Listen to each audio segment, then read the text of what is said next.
isang mahalagang tungkulin. Doon sa maraming tungkulin, no? Sa loob ng Union. Pangangasiwa ninyo, no? Lalong-lalong na doon sa tinatawag nating lifeblood. Pero isa rin sa lifeblood ng Union ay yung mga pinunong mahuhusay. Lifeblood yan ng Union. Ng mga kasapiang may maayos na values at sumusunod doon sa namiminuno sa kanila. Akala nila, ang union ay pamunuan. Tinanong mo yung miyembro, ano problema nyo? Eh yung union eh. Sino ba yung union?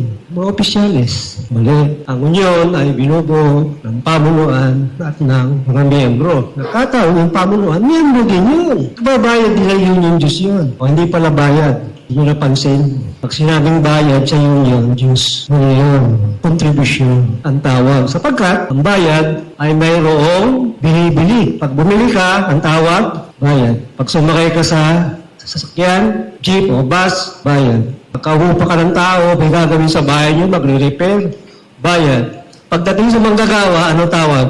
Sahod. Labo, di ba?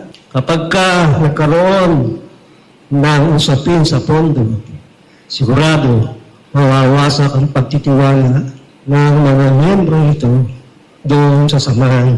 Merong mga prinsipyong, 7 prinsipyo lang ito, no? Na inilagay natin dito, sapagkat marami yan eh. Basic lang, mahalaga lang, na dapat natuntunin, na sinusundan, binubuhay ng organisasyon ng mga manggagawa upang mapagalagaan ang interes ng kabuuan. Pag sinabi kong kabuuan, miyembro at pamunuan. Pagkat yung pamunuan ay miyembro din. Ang pamunuan ay nagko-contribute din. Lahat ng nakikinabang sa CBA ay nagko-contribute. Sa iba, ang tawag doon ay union dues at saka agency fee, di ba? Hindi sila member ng union, pero nakikinabang, kinakaltasan sila, may contribution din sila katumbas ng union dues. Pahalagahan ng Union Financial Management. Ibig sabihin ng management, pangangasiwa, no? Lahat ng bagay. Yung unang punto, ang sinasabi ay pinalalakas ang pagpaplano at budget. Paano patitiyakin? Kapag pinamamahalaan natin yung salapi, miyembro, ay makatitiyak tayo na mahusay. May sinusundan dyan ng mga prinsipyo at kaparaanan. Una, itinataguyod ang responsibilidad at wastong paggastos ng kontribusyon ng pananalapi. Kaya tinawag na kontribusyon, union dues. Pagka nagtulong, ang pamunuan, lagi nilang inaalaala yung kapasyahan ng general membership. Ano ba ang mga naging kapasyahan ng general membership bilang pinakamataas na nagdedesisyon doon sa buhay ng union? Anong priority? Ano hindi priority? Kahit maliit na union dues ninyo, mga kasama, darating ang panahon, lalaki yan eh. Kaya habang maliit, tiyakin nyo na nasa right track kayo ng pangangasiwa. Ano ba yung bibigyan ng prioridad? Ikalawa, naiwasan ang maging paggastos, paggamit. Naiwasan ang pag-aksaya. Isang bili lang ng bili, no? May kwento ko lang sa inyo. Isang malaking kumpanya, yung Robinson, isang malaking kumpanya. May yung mga papel nila na ginagamit sa communication at iba pang bagay, hindi nila tinatapon yun. Pati lahat ng mga dumarating ng mga communication, mga papel, hindi rin nila tinatapon. Anong ginagawa nila? Ginagamit yung likod. Titiyakin, mayroong taga-asot, titiyakin niya na yung bawat papel, bago ilagay dun sa basurahan, ay mayroong kabila ang nakasulat. Pagka wala, itinatabi niya. Isa yun sa paraan ng kanilang pagsisilot para hindi magastos. Just imagine, ilang kumpanya sa ilalim ng Robinson. Araw-araw ilan ang papel na tinatapon. Kung pati yung likod ay hindi magagamit, sayang. So ang pagsisilot ng yun, ganun din. Nagpapasya sila ba, bumili ng gamit, sa magagamitin to. Ano ba priority natin? Para hindi maaksaya. Pinapalaganap ang transparency and accountability. Dalawang magkaugnay na salita na mahalaga. Kapag ikaw ay may transparency, accountable ka sa ginagawa mo, hindi lamang sa salapi, hindi lamang bilang auditor, hindi lamang bilang ingatyaman, hindi lamang bilang vice president o presidente. Kapag ka ikaw ay may title sa loob ng union, maski shop steward, meron kang pananagutan sa iyong responsibilidad. Lalo pa pag pera. Kasi yung kontribusyon ng manggagawa ay parang nasa bilao na ibinibenta sa bangketa. Maraming nakakakita. Ganyan ang gusto ng manggagawa. Nakikita nila. Ay uulat sa kanila. Nagkakaroon sila ng gana na mag-contribute kapag nakikita nila na kung saan napupunta yung kanilang kontribusyon. Kaya hindi maaari dyan yung gagamitin mo sa ibang bagay. Isa sa tungkulin ng union ay tiyakin dahil sa pagkapanahon. Minsan, tingin kalahating taon. Minsan, quarterly. Ay nagpapatawag ng tulong sa mga kaanib upang iulat saan na napunta. Yung napagkaisan sa nakaraan na ginawa ngayon sa kasalukuyan. Doon may iwasan yung tinatawag na pagmamalabis sa gastos. O nga, di ka nakinabang. Pero, kung napaggastosan naman ay may accountability, no? May pananagutan ka dyan. Hindi pwede yung hindi, collective ka din yan. Nag-uusap eh. Oo nga, collective. Sa papatupad. Pero kapag ka nasa sa'yo, yung tungkulin na yun, meron ka doon accountable o accountability o pananagutan. Kapag nagkamali ka, tanggapin mo. Wala namang pinuno na hindi nagkamali. Natututo lang tayo, napabawasan yung pagkakamali kapag ka natututo tayo sa karanasan. Nagiging malinaw sa miyembro kung saan napupunta yung pondo. Kasi lagi ka nag-uulat. Kasi pagka meron dyan, saan napupunta ang pondo? Kakalat yan.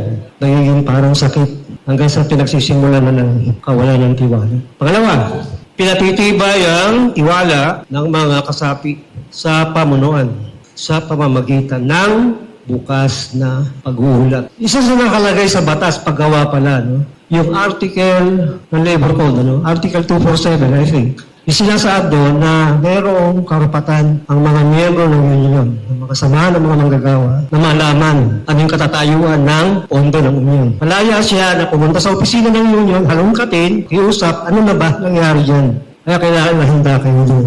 Pinapalakas ang pagpaplano at pagbabudget. Kaya mo na yung budget na yun. Wala namang sisita dyan. Hindi po, no? Ang pagbabudget ay prinsipyo ng paglalaan ng prioridad ng mga rekurso o pondo ng union bago ito gamitin. Pag sinabing finance officer, usually, ang tawag natin dyan ay ingat yaman, di ba? Pero sa ibang, sa ibang mga union, iba yung finance officer doon sa treasurer. Iba yung tumatalon doon sa araw-araw trabaho niya ay bumabag-ulat, mag-disperse ng pera, pupunta ng bangko, magda ng cheque, etc.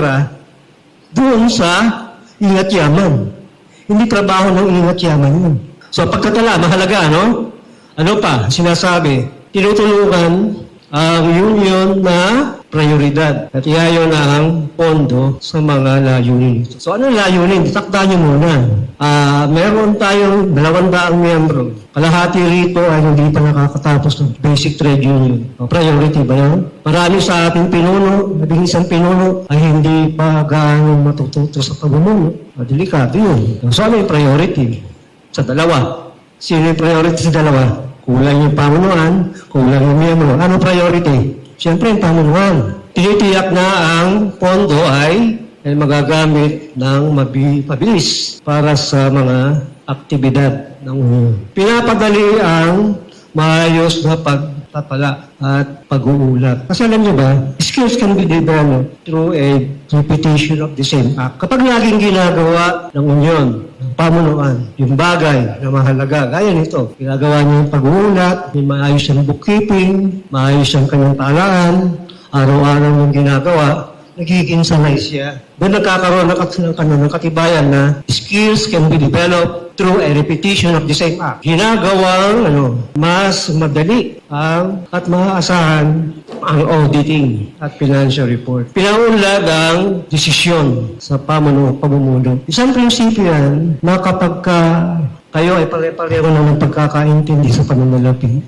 madali ibang desisyon. Priority, less priority, mga taong kailan gagawin, anong mga nauna, anong kulang, wala tayong rekurso, saan kukunin. So usually, yung finance officer, head ng committee sa finance, di ba, merong basic 5 committees doon sa union, di ba? Merong grievance, education, finance, welfare, mobilization, pang-ayon kababaihan. So yun, yung finance officer, meron siyang grupo. Hindi na trabaho yun, yung general. Sino yung general? Hindi yung investment mo, mismo ingat yaman. Bibigyan lang ng direksyon ng pamunas, paano gagawin yan? Ang magdigitalye, magbabarya nun, yung finance officer, which is the head of the finance committee. Ang prinsipyo raw, sa kabuuan, ay ito isang gabay, pag-iisip, upang isagawa ang isang desisyon. Desisyon na makabubuti doon sa standard o panuntunan, nakatungtong doon para magawa yung isang bagay. Labas doon, hindi yung prinsipyo. Ang tawag doon ay unprincipled. Basta kukuha na lang, para magkano ba sobra dyan? Hindi ko nababanggitin kung sino yung yun sa peer. Pasobra tayo ngayon dito ngayon. 10. O sige, labas mo na yan. Punta tayo sa dating lugar. Maghihubang tayo. O di happy sila, di ba? Doon, isang tradisyon na nakikita ng mga manggagawa sa pier na yung kanilang mga pinuno ay nagiinuman. At galing yung pera doon sa pondo. Okay lang sa kanila yun.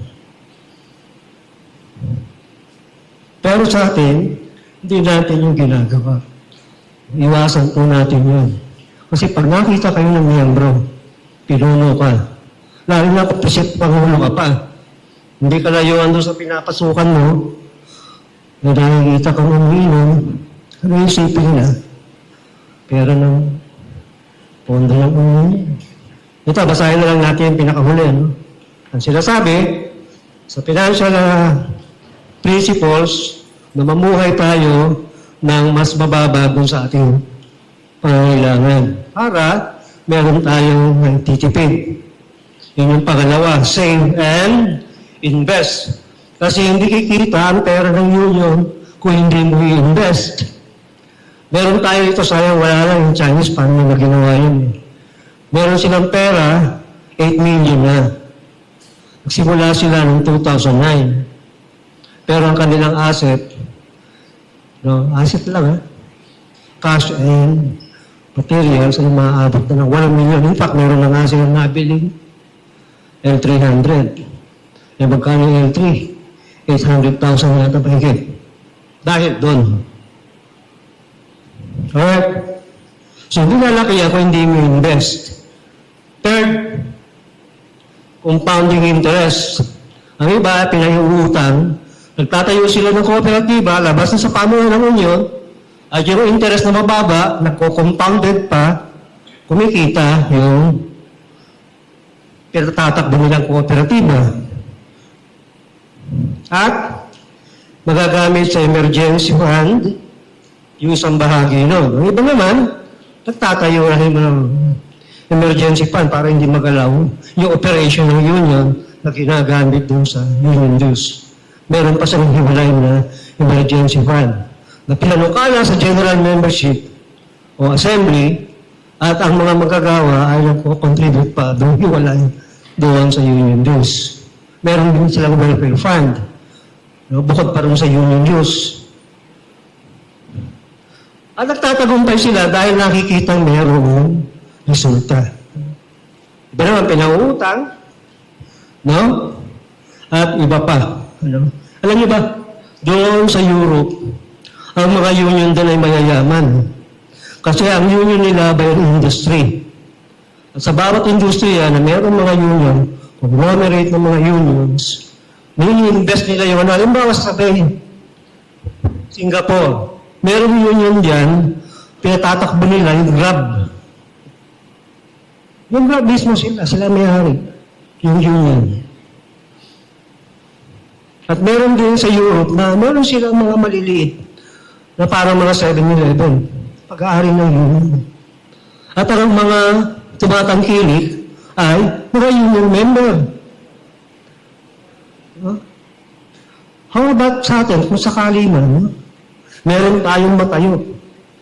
Tapos ang mga parokyano ay mga member ng union. Ang ganda siguro, meron tayong bangko, meron tayong negosyo sa, di ba? Workers' bank, mini store, o workers' store, workers' minister all over the Philippines. No?